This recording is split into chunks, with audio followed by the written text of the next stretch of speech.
Soyez les bienvenus cet après-midi. Sans doute tu es chez toi bien au chaud, où il fait bien chaud, dehors il fait froid et humide. Sois le bienvenu, sens-toi à l'aise.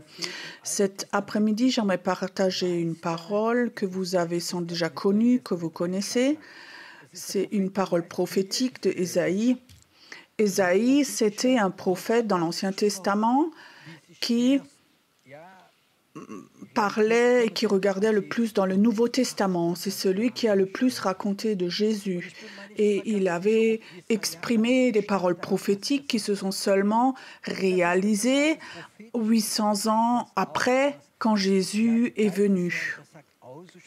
Et je ne suis pas toujours sûre que Ésaïe avait toujours compris ce qu'il avait dit. Et ça, c'est souvent ce qu'est le prophétique. Tu exprimes quelque chose, ce que l'Esprit te dit de dire, ce que le Saint-Esprit te dit de dire, mais on ne le comprend pas toujours tout à fait. On ne sait pas dans quel temps ça se passe, mais ça, c'est le problème de Dieu. Le problème du prophète, c'est de dire ce que Dieu lui dit, peu importe quand ça se passe. Et là, 800 ans plus tard, les choses se réalisent. Et vous connaissez sans doute tous Ésaïe 61, mais je vais quand même vous le lire. Ésaïe, le prophète, dit « L'Esprit du Seigneur de l'Éternel est sur moi, parce que l'Éternel m'a consacré par onction pour annoncer de bonnes nouvelles aux pauvres. Il m'a envoyé pour guérir ceux qui ont le cœur brisé, pour proclamer aux déportés la liberté, aux prisonniers la délivrance, pour proclamer une année de grâce de l'Éternel et un jour de vengeance de notre Dieu, pour consoler tous ceux qui sont dans le deuil, pour donner aux habitants de Sion en deuil une belle parure au lieu de la cendre, une huile de joie au lieu un costume de louange, au lieu un esprit abattu. » Ésaïe prophétise ceci, mais on ne le voit pas. 800 ans plus tard, Jésus vient, il est dans le temple, et alors il y a ces rouleaux d'Ésaïe, sa main, et alors il le lit encore. Vous pouvez lire dans Luc 4, il lit encore, les gens le regardent, et il devait y avoir quelque chose sur les paroles de Jésus. Jésus lit, il ne fait rien d'autre que de lire les paroles de Ésaïe. Il les lit et tout d'un coup, il dit « Et maintenant, c'est accompli. Et maintenant, ça se passe, ça se réalise. » Et l'Esprit du Seigneur était sur Jésus pour faire toutes ces choses.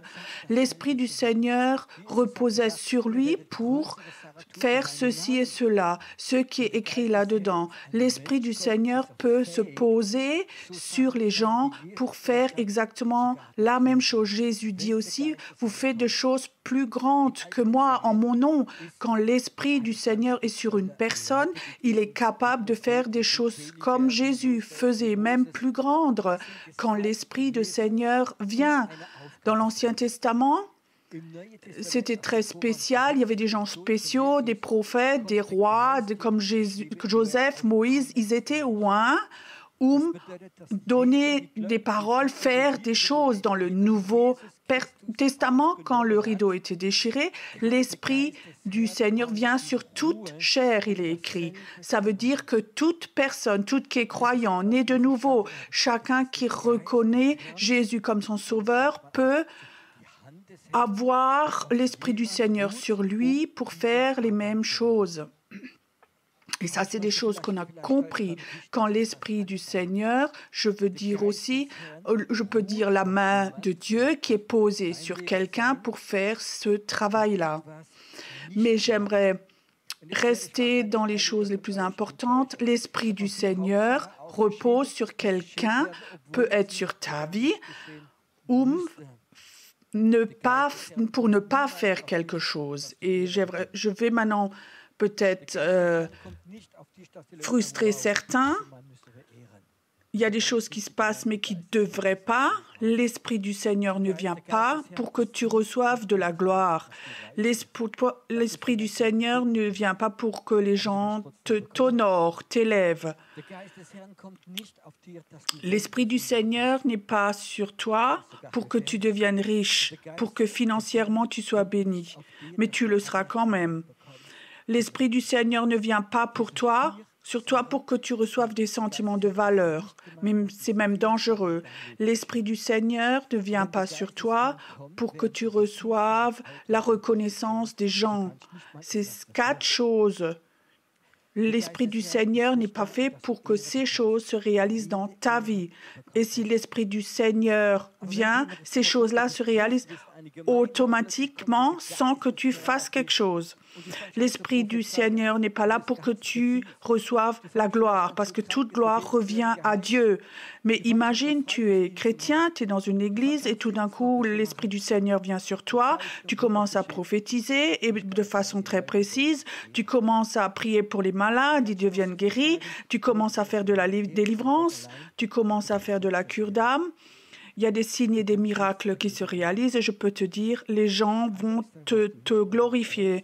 Tu peux tellement dire, oh loué soit Dieu, gloire à Dieu tout seul, mais toi, tu reçois de la gloire quand même. Tu ne peux rien faire. La seule chose que tu dois faire, ne le recherche pas, cette gloire. Retourne dans la prière et rends la gloire à Dieu seul. Quand l'Esprit du Seigneur vient sur ta vie,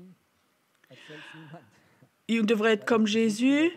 Il a guéri un homme qui était 37 ans à Bethesda, guéri, et prend ton lit, marche, et alors il lui dit, ne le raconte à personne, parce qu'il savait les gens vont venir et vont l'élever, vont lui donner la gloire, mais il ne veut pas ceci.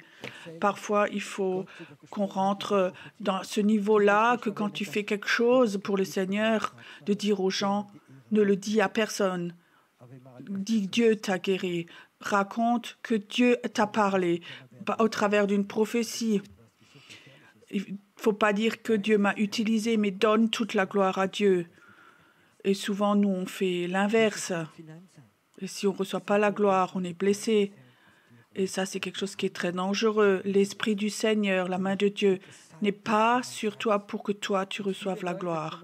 Commencez avec les finances, je veux te dire, quand l'Esprit du Seigneur est sur toi, quand la main de Dieu est sur toi, sur ta vie, quand tu es oint, comme on dit, beaucoup de gens viennent à la foi. Peut-être que tu es un évangéliste connu, peut-être que tu as une onction de guérison, ou ceci ou cela, mais tu vas voir comme les gens vont t'inviter, et plus tu es oint, plus tu vas avoir de chances que financièrement tu vas avoir quelque chose. Quand la main de Dieu est sur ta vie, les gens vont même avoir tendance à te bénir, parce que quand on te bénit, il y a quelque chose qui revient. Quand j'étais un jeune pasteur au début, j'avais quelques contacts d'orateurs très connus et je voulais l'inviter. Et alors j'ai entendu que cette personne, pour le week-end, donc il fallait lui payer 70 à 80 000 euros. Et je disais, mais nous, on ne peut pas, en tant qu'Église, la capacité de payer ceci. Naturellement, il y a de grands ministères, ils ont des avions, tout un groupe et l'hôtel et tout. Mais j'aimerais dire, aujourd'hui, je ne veux pas faire de critique, mais je n'ai pas eu de déception. Mais plus tu es loin, plus la main de Dieu est sur toi, plus les gens vont t'inviter et de donner beaucoup d'argent. Mais si tu es loin, il y a la richesse qui vient dans ta vie. Ça, c'est automatique. Mais si les gens veulent te donner pour te bénir, alors tu peux le prendre et être reconnaissant à Dieu. Tu peux bénir d'autres aussi avec, mais ne recherche pas l'argent, la richesse. Ne sois pas blessé si tu reçois une fois beaucoup moins que ce qu'on te donnerait ou ce que tu voudrais. Souvent, on m'a appelé pour être invité pour prêcher et alors on me dit, mais Pierrot, combien tu demandes, toi? Alors, je te dis, moi, j'ai jamais dans ma vie demandé quoi que ce soit pour prêcher. Si les gens veulent me donner quelque chose, ils doivent me le donner, mais je n'aimerais pas le demander. Je sais que Dieu, c'est celui qui pourvoit tous mes besoins. Mais si tu as cette main sur toi, Dieu ne cherche pas, Dieu va te bénir automatiquement. L'Esprit du Seigneur n'est pas là pour que financièrement tu sois béni. Tu vas avoir des sentiments de valeur. Tes sentiments de valeur, Il faut qu'il soit 100% en Jésus. Tu es enfant de Dieu. Tu as de la valeur, pas parce que la main de Dieu est sur toi, parce que l'Esprit du Seigneur est sur toi, mais parce que tu es enfant de Dieu. Tu es sauvé par le sang de Jésus. C'est très dangereux quand quelqu'un n'a pas des sentiments de valeur. Il est devenu chrétien et alors la main de Dieu commence à être sur lui. Et alors, il commence à, tout ce qu'il reçoit, il le transforme en sentiment de valeur. Mes sentiments de valeur ne doivent pas être dans ce que je fais pour Dieu, mais en Dieu seul. Pense à ceci. Tu vas recevoir des sentiments de valeur. Les gens vont te donner des sentiments de valeur quand tu es loin. Ils vont te donner des sentiments de valeur quand ils voient que la main de Dieu est sur ta vie, mais c'est des sentiments de valeur qui sont dangereux. C'est comme si tu imaginais tu es quelque chose que tu n'es pas en fait. C'est tellement dangereux. Surtout dans le monde invisible. Quand tu rentres dans le monde invisible, tu vas peut-être même être appelé dans la guerre. Et si tu as de faux sentiments de valeur, c'est très, très dangereux. Et des sentiments de valeur dans ton Dieu, en ton Jésus. Tu vas avoir de la reconnaissance. Ça, c'est aussi quelque chose qui est dangereux. Les gens vont te reconnaître en tant que prédicateur, homme de Dieu, femme de Dieu. Quand la main de Dieu est sur toi, aussi quand tu fais des fautes, aussi quand tu as un mauvais enseignement.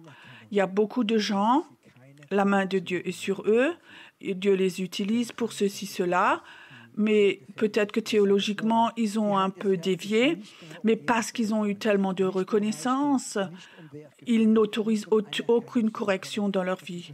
Imagine, c'est très, très dangereux. Je dis encore, la main de Dieu n'est pas là pour avoir la gloire, pour être financièrement riche, pas pour avoir des sentiments de valeur, pas pour avoir de la reconnaissance. Ces 4 choses sont très dangereux. Ne les recherche pas.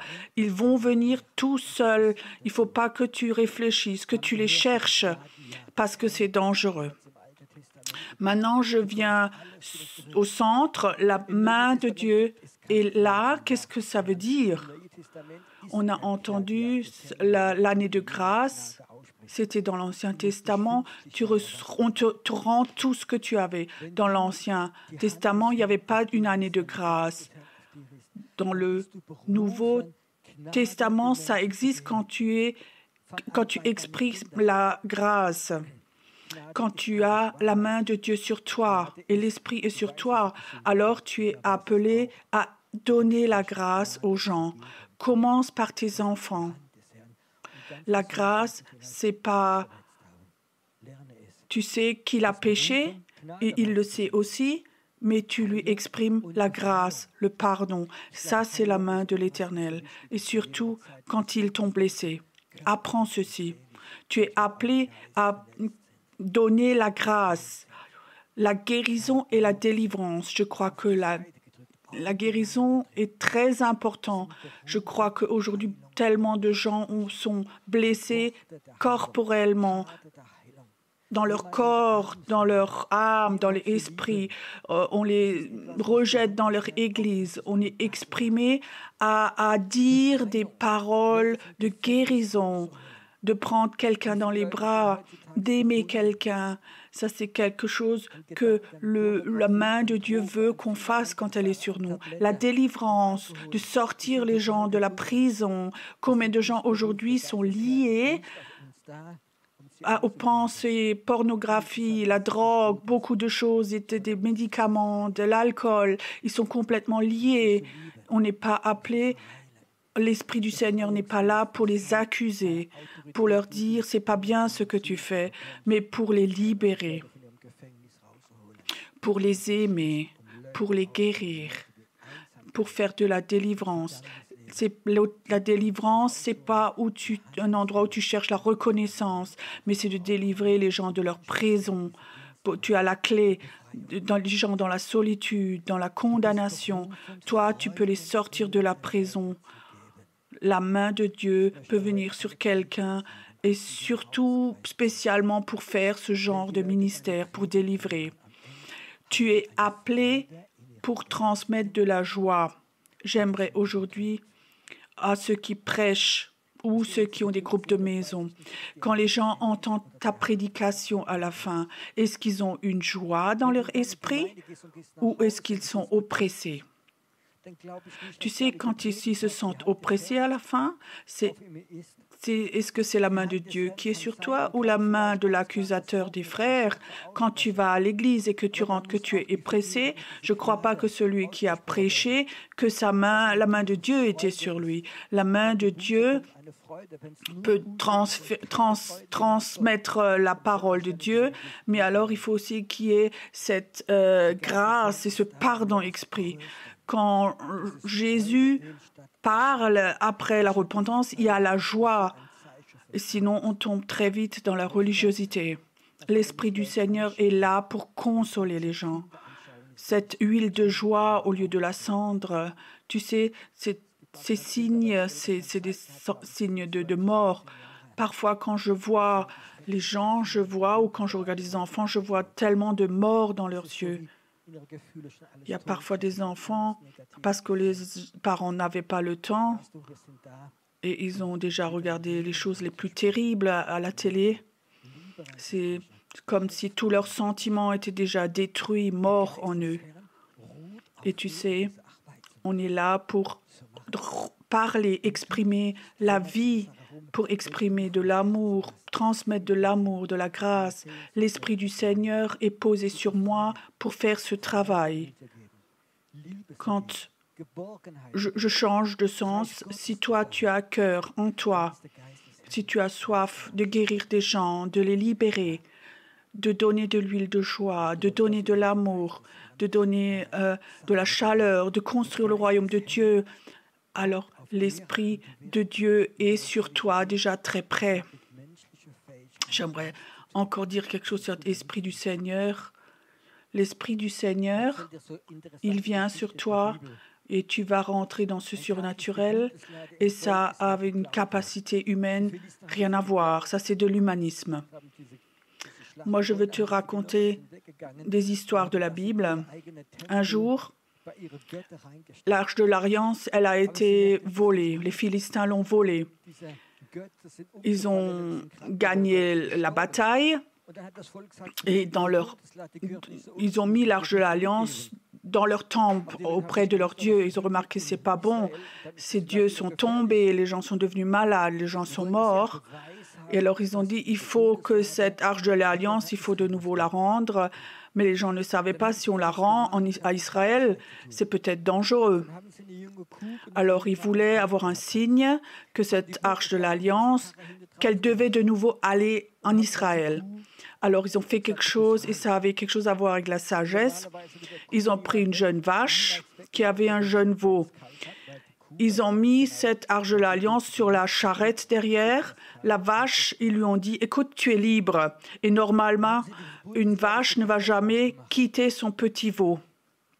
Parce que la vache, il faut qu'elle lui donne son lait et le petit veau va mourir et elle aussi. Alors, ils ont mis cette Arche de l'Alliance sur la charrette derrière cette vache. Alors, il est écrit, la vache a commencé à crier très fort et elle est allée jusqu'en Israël. Parce qu'elle savait, dans cette Arche de l'Alliance, il y avait quelque chose qui devait retourner. La vache, de façon naturelle, ne voulait pas, mais il y avait comme ça une puissance qui allait contre le naturel. La main de l'Éternel, quand elle est sur ta vie, elle va t'obliger, c'est peut-être faux, mais elle va te pousser pour que tu fasses des choses que dans ton naturel, tu ne connais pas, que tu ne voudrais pas. Peut-être que tu es quelqu'un d'introverti, peut-être que tu es quelqu'un qui n'aime pas parler devant le public, peut-être que tu es quelqu'un qui est peut-être timide, et maintenant la main de l'Éternel vient sur toi, alors tu vas te faire des choses qui, dans ton naturel, tu ne l'as pas envie. Peut-être tu viens d'une famille qui n'est pas la famille la plus fantastique. Et par contre, si tu prends Luc 4, Jésus dit, l'Esprit du Seigneur, il est sur moi, et maintenant ceci, cela arrive. Et tu sais quelle phrase arrive après? Les gens le regardaient Et certains disaient, est-ce que c'est pas le fils du menuisier? Tout d'un coup, les gens ne voyaient plus la main de l'Éternel, mais l'humain, Jésus. Et ça, c'est le grand danger. Si tu regardes la personne qui n'a pas cette capacité, mais quand la main de Dieu vient, ne regarde pas l'humain, mais qu'est-ce que la main de l'Éternel voudrait faire au travers de cette personne? Quand j'ai accepté Jésus, je suis devenu enfant de Dieu, j'ai été sauvé, j'étais prêt pour mon Jésus à tout faire, à tout lui donner, même financièrement. Mais la seule chose que je ne voulais pas, c'est prêcher. Ça ne me venait même pas comme idée. Jamais je voudrais prêcher, je ne voulais pas prêcher. Mais quand la main de l'Éternel vient, tu vas faire des choses qui, dans ton naturel, tu ne ferais pas. La main de l'Éternel a cette capacité, quand elle se pose sur toi, quand cet esprit du Seigneur vient sur toi, tu vas faire des choses qui, en toi, dans ton naturel, ne sont pas prêts à le faire. Et tu te sens que tu ne veux pas. C'est comme cette vache qui crie, elle veut rester chez son petit veau, elle veut rester dans le naturel, mais la main de l'Éternel a poussé. La main de l'Éternel, et si elle est sur ta vie, tu vas faire des choses que tu ne ferais jamais de façon naturelle. Des choses que tu sais faire naturellement. Dieu ne va peut-être pas les utiliser, mais tu vas faire des choses surnaturelles. Quand la main de l'Éternel vient sur toi, tu fais des choses. Et moi, je peux te dire, moi, je me suis vraiment battue contre ces idées que je devais prêcher. Et pendant une semaine, j'avais 2 fois un rêve et je me voyais prêcher. Et je prêchais là, et je voyais beaucoup de gens étaient dans la salle, je voyais que c'était bon et que les gens étaient vraiment touchés. Et petit déjeuner. Donc, je rêve une deuxième fois ceci, je voyais que c'était bon de nouveau. Et au petit déjeuner, j'en parle à mon épouse, je disais, écoute, j'avais un cauchemar cette nuit. Imagine, dans ce rêve, c'était comme un cauchemar. J'ai rêvé que je prêchais. Tout en moi ne voulait pas, mais l'Éternel était sur moi. Et ma femme me disait, mais moi, je sais que tu vas prêcher. Et quand la main de Dieu est sur quelqu'un, tu fais des choses surnaturelles. La main de l'Éternel est là pour construire le royaume de Dieu. La main de Dieu est sur toi pour servir Dieu, pour construire le royaume de Dieu. La main de Dieu est là pour une année de grâce, pour la guérison, la libération, la joie, tout ce qui est dans l'être, la nature de Jésus. Et s'il y a quelque chose qui se rebelle contre, alors il faut que tu apprennes à surmonter ceci. Pourquoi est-ce que je ne voulais pas prêcher? Je n'ai pas appris, je n'ai pas une bonne rhétorique, je ne sais pas m'exprimer, j'aime pas mon accent, j'aime pas ma voix, il n'y avait rien dans le naturel. J'avais raconté ça à un frère, j'avais rien en moi pour prêcher, mais quand la main de l'Éternel vient, tu seras capable, et s'il faut que tu surmontes, tu pourras le faire. Mais quand la main de l'Éternel est sur toi, alors je sais très bien que Dieu va le faire. De regarder ce que Dieu veut faire et pas ce que nous, on voit. La main de l'Éternel, quand est-ce qu'elle vient? L'Esprit de Dieu est déversé sur toute chair. Mais l'Esprit du Seigneur veut se poser sur les gens qui sont prêts à faire ce que Jésus a fait. On est des messagers de Jésus.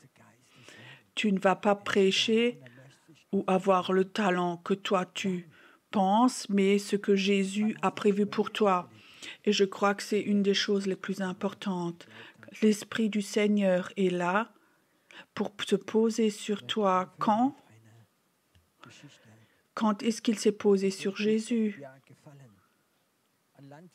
Quand il l'a dit, quand il l'a exprimé, alors ça s'est passé. J'aimerais arrêter avec une dernière histoire qui me plaît particulièrement. Un paysan, il se promène dans les montagnes et il voit un nid d'aigle. Et l'aigle n'est parti. Il avait peut-être un accident, il n'était plus là. Et alors il se faisait du souci parce que dans ce petit nid, il y avait un œuf et cet œuf était encore un peu chaud. Alors il se disait ça va se casser, ça va mourir. Alors il prend cet œuf, il le met dans son pull et il emmène cet œuf. Et cet homme avait des poules. Et alors il avait une poule qui était en train de couver et il a mis cet œuf avec les œufs des poules. Et après plusieurs jours, les petits œufs de poule se sont ouverts et plus tard, l'œuf d'aigle s'est ouvert aussi. Et l'aigle a été élevé avec les poules. Il ne savait pas qu'il était un aigle. Et alors, il grattait la terre comme les poules. Il a mangé ce que les poules mangeaient. Il sautait comme les poules. Et il a grandi au milieu des poules.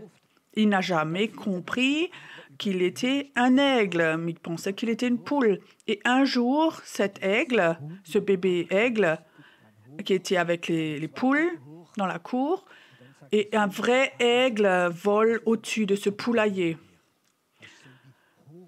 Et cette poule qui était à côté regarde dans l'air et dit, et 2, 3 regardent dans l'air et il disait, ça c'est une autre catégorie que nous.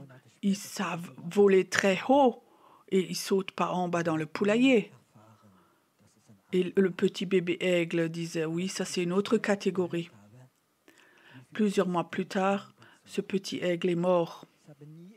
Et il n'a jamais pris conscience que lui-même était un aigle. Quand j'ai entendu cette histoire, beaucoup de chrétiens meurent comme ça. Ils n'ont jamais entendu que si l'Esprit du Seigneur vient sur eux, ils voudraient faire des choses. Beaucoup de chrétiens sont sauvés, ils sont enfants de Dieu, mais ils pensent peut-être, je ne suis pas appelé d'être pasteur, je n'ai pas fait d'études théologiques, j'ai mon travail, j'ai ma famille. Ils ne peuvent pas imaginer que l'Esprit du Seigneur veut se poser sur eux, veut les utiliser pour guérir, délivrer, donner de l'amour, faire des signes et des miracles, construire le royaume de Dieu. Combien ça doit être grave que tu vas chez le Seigneur et il lui te montre, toi tu avais été appelé à être un aigle avec l'Esprit du Seigneur. Il voulait souvent se poser sur toi, mais toi, tu ne le savais pas. Tu n'étais pas prêt à aller parce que personne ne te l'avait dit. Je crois que depuis longtemps, on aurait eu un réveil dans nos pays si les gens avaient su que l'Esprit du Seigneur veut se poser sur eux. Pas pour avoir de la reconnaissance, les finances, la gloire, mais pour construire le royaume de Dieu. Quand l'Esprit du Seigneur vient sur toi, tout d'un coup, il y a cette soif qui est là, de délivrer les gens, de les sortir de la prison. Mais là, qu'on ne le sait pas ou qu'on le croit, alors on ne fait rien, on reste immobile. L'Esprit ne devient pas actif dans notre vie alors. Combien ça doit être grave quand les enfants de Dieu meurent et un jour Dieu leur montre ton appel, l'Esprit du Seigneur. C'est comme dans Ésaïe, avait été appelé sur ta vie. Et peut-être que toi, tu vas dire, mais Seigneur, quand est-ce que j'ai entendu ça? Quand est-ce que tu m'as dit ça? C'est le dimanche après-midi. En novembre, il y avait un prédicateur qui parlait de ceci. Je voulais te montrer que l'Esprit du Seigneur est là, qui veut se poser sur toi. Peut-être que tu es là et tu dis, c'est une prédication intéressante. Et l'Esprit de Dieu dit, non, ce n'est pas une prédication intéressante. J'aimerais parler avec toi. Peut-être que le Saint-Esprit veut te dire, je veux te dire, toi, peut-être, moi j'aimerais poser l'Esprit de Dieu sur toi pour faire ceci, cela. Quand? Au moment où toi tu le dis, maintenant, Jésus disait, maintenant ça se réalise. Si maintenant tu écoutes, toi ici, si toi maintenant, si tu sens et que tu crois que le Saint-Esprit veut te dire, toi, qui te parle à toi, alors peu importe où tu te trouves, alors lève-toi, maintenant, mets-toi devant ton Dieu. Moi, je ne te vois pas, mais Dieu te voit. Parfois, se lever signifie secouer tout ce qui est humain de soi, toute résignation, toute déception, de tout secouer ce qui est en nous, se lever et de faire un pas en avant, un pas vers Dieu. Tu sais pourquoi? Parce que la Bible dit, si toi tu fais un pas vers Dieu, Dieu fait un pas en ta direction. Je sens qu'aujourd'hui, il y a des gens qui sont là maintenant, ils veulent être loin. L'Esprit du Seigneur va venir sur toi. Au moment où tu le crois, il est là. Là où tu es maintenant, dans ton appartement, dans ta maison, dans ton salon. Ceux qui disent c'est une prédication intéressante, ils n'ont pas besoin de se lever. Ceux qui disent c'est une prédication pas intéressante, tu n'as pas besoin de te lever non plus. Mais si tu sens que le Saint-Esprit te dit je veux toi, je te veux toi, je veux t'utiliser, alors je te dis lève-toi, fais un pas en avant, un pas dans la direction de Dieu et dis Seigneur, je suis là. Et maintenant, je libère ceci. Et maintenant, je dis oui, Seigneur. L'Esprit du Seigneur doit être sur ma vie. Et je vais faire ce que le Seigneur me dit de faire. Je vais arrêter d'être concentré sur ma personne, mon passé, mes fautes, sur mes faiblesses, parce que je ne suis rien d'autre qu'un porteur de l'Esprit de Dieu. Et je te vois comme tu vas aller. Et tu vas peut-être aujourd'hui même, demain, peut-être tu vas rencontrer quelqu'un et tu sais l'Esprit du Seigneur veut lui parler. Arrête de vouloir convertir les gens à une religion, mais exprime des paroles de guérison, de grâce, d'amour, de l'amour de Dieu. Exprime-les et tu vas dire comme l'Esprit du Seigneur va se poser sur tes paroles et ça va avoir de l'autorité. Et alors quand tu l'as fait, retire-toi. Donne toute la gloire à Dieu seul. Et alors l'Esprit du Seigneur va t'utiliser. La Bible dit, aujourd'hui, si tu entends ma voix, aujourd'hui, c'est aujourd'hui.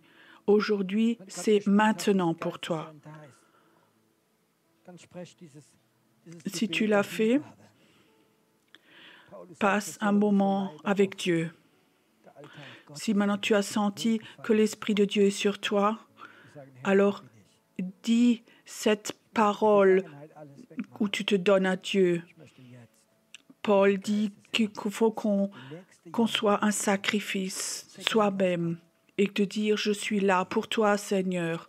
Enlève tout ton passé et je voudrais maintenant que l'Esprit du Seigneur, maintenant je voudrais vivre ceci, peu importe ce qu'il y avait, qui je suis. Avec la même puissance que Jésus avait, je veux servir. Et Père, je prie que l'Esprit du Seigneur vienne chez les gens, peu importe où ils sont, peu importe dans quel pays ils se trouvent, peu importe sur quel continent ils sont, ils entendent ceci. L'Esprit du Seigneur vient et parle avec eux. Merci Saint-Esprit que tu aies fait un travail fantastique et que tu vas continuer ce travail. Au nom de Jésus, on va avoir un temps de louange encore. Reste encore un moment dans la présence de Dieu. Parle avec Dieu. S'il y a des gens qui regardent maintenant et tu as envie de tout ton cœur que quelqu'un prie pour toi, quelqu'un qui n'est pas un professionnel, mais où l'Esprit du Seigneur est sur lui, Il y a un numéro de téléphone qui va venir. Tu pourras téléphoner si tu es germanophone, si tu parles allemand, et ils vont prier pour toi. Ils vont servir. Dieu te bénit. Jésus, le plus bon nom, merveilleux sauveur, près de Père. Jésus, le plus bon nom, merveilleux sauveur, près de Père.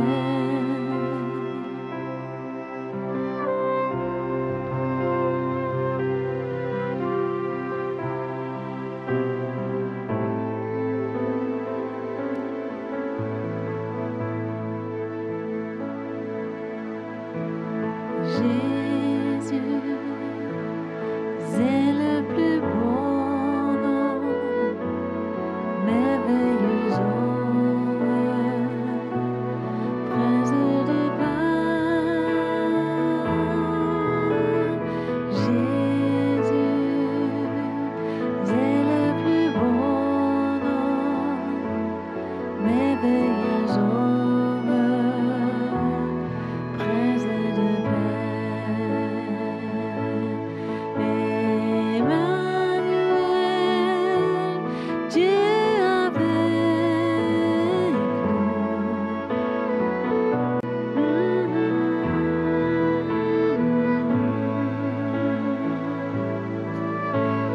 Emmanuel, Dieu avec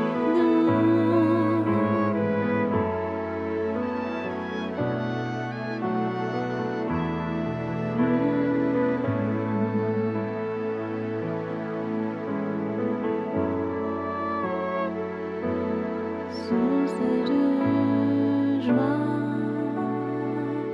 parole de vie. Jésus, c'est le plus beau nom, merveilleux sauveur, prince de Père. Mes yeux, c'est le plus beau nom, merveilleux sauveur, prince de Père.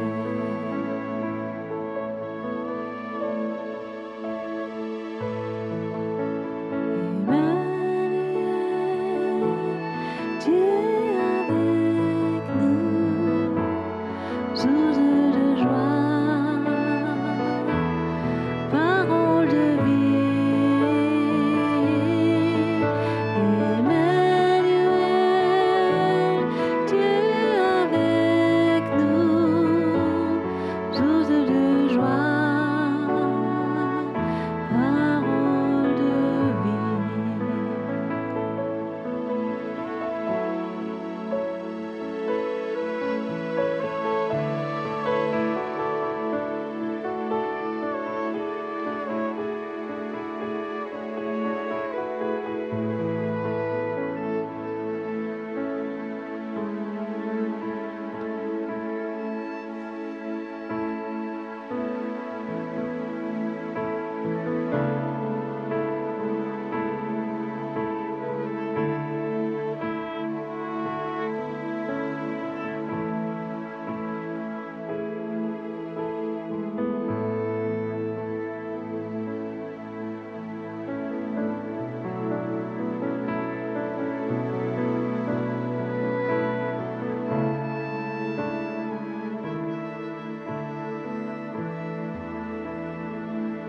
Jésus, nous te couronnons,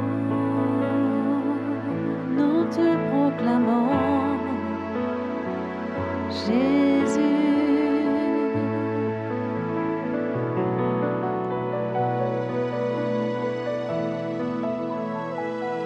Jésus, nous te couronnons, nous te proclamons, présent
In der Gegenwart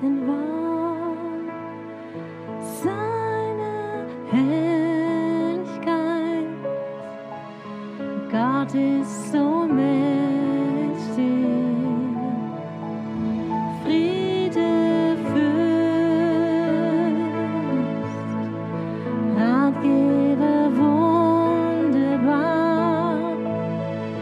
Ewiger Vater, in seiner Gegenwart wirst du heil. In der Gegenwart seiner Herrlichkeit. Gott ist so mächtig. Friede, Fürst, Ratgeber, wunderbar. Ewiger Vater, in seiner Gegenwart wirst du heil. In seiner Gegenwart wirst du heil. In der Gegenwart seiner Herrlichkeit. Gott ist so mächtig. Friede, Fürst, Ratgeber, wunderbar. Ewiger Vater, Gott ist so mächtig. Friede, Fürst. Ja, du bist so mächtig, mein Friede, Fürst.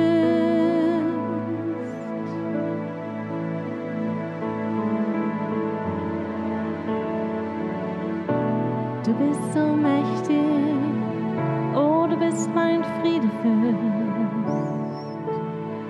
Jesus, ich erhebe dich. erhebe dich. Mein Jesus, ich erhebe dich. Denn du bist König. Mein Jesus, ich erhebe dich. Denn du bist König.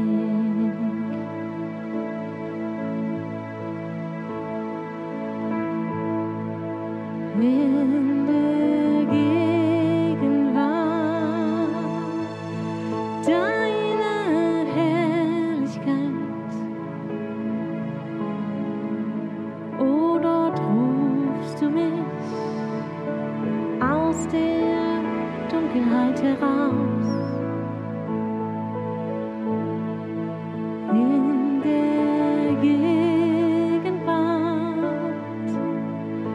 deiner Herrlichkeit, oh, dort rufst du mich aus dem Kerker heraus. In der Gegenwart deiner Herrlichkeit, dort rufst du mich aus der Gefangenschaft heraus. Dort öffnest du meine Augen, machst den Blinden sehend, machst den Lahmen gehend. Dort verkündigst du das Gnadenjahr des Herrn. In deiner Gegenwart, dort ist Freude und Fülle. Dort rufst du mich, dort suchst du mich, machst Gefangene frei. Oh, in deiner Gegenwart,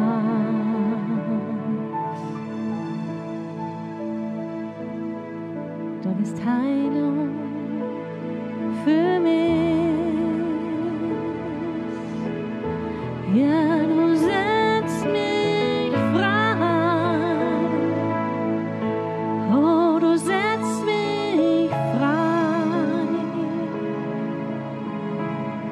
Es ist dein Ruf. Er setzt mich frei.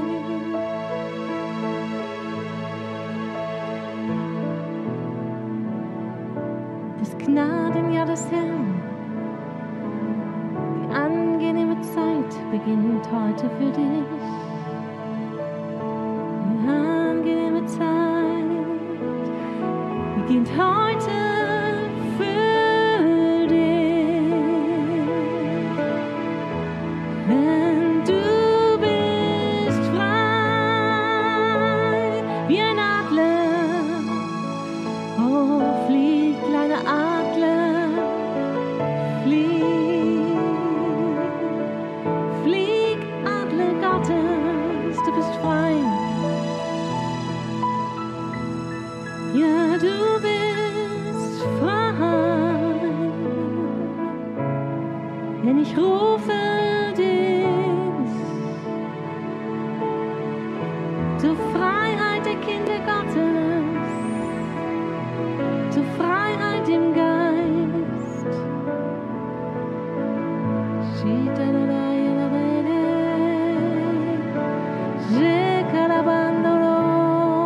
Sei frei. Oh, Herr, dein Heiliger Geist ist uns gegeben zur Auferbauung und zu trösten. Oh, die verzagt sind.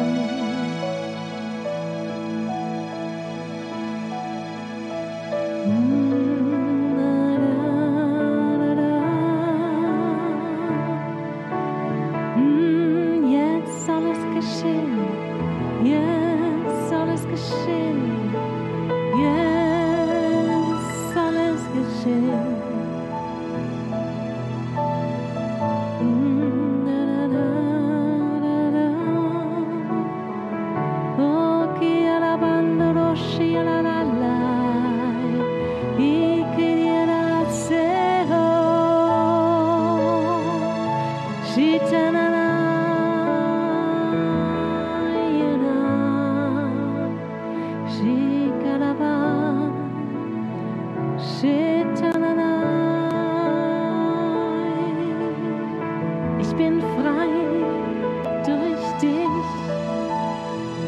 Ich bin frei durch Jesus, meinen Herrn.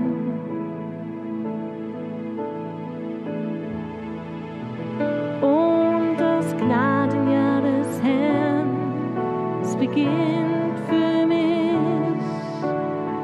Jetzt soll es geschehen. Und die angenehme Zeit bricht an. Jetzt soll es geschehen für dich.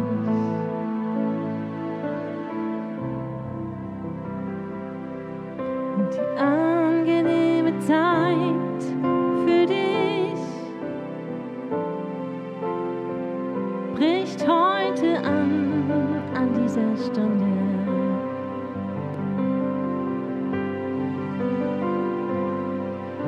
So komm, jetzt ist die Zeit, wir beten an. Komm, jetzt ist die Zeit, gib ihm dein Herz. Komm, so wie du bist, und bete an. Komm, so wie du bist, vor deinen Gott. Komm.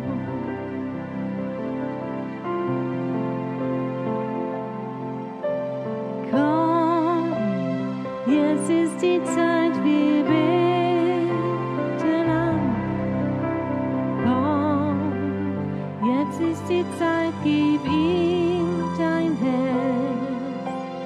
Komm, so wie du bist, bete an. Komm, so wie du bist, vor deinen Gott.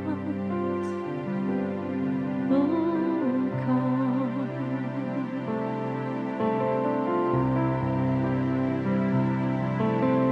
Komm, kleiner Adler, jetzt ist die Zeit, wir beten an. Komm, jetzt ist die Zeit, gib ihm dein Herz. Komm, so wie du bist, bete an. Komm, so wie du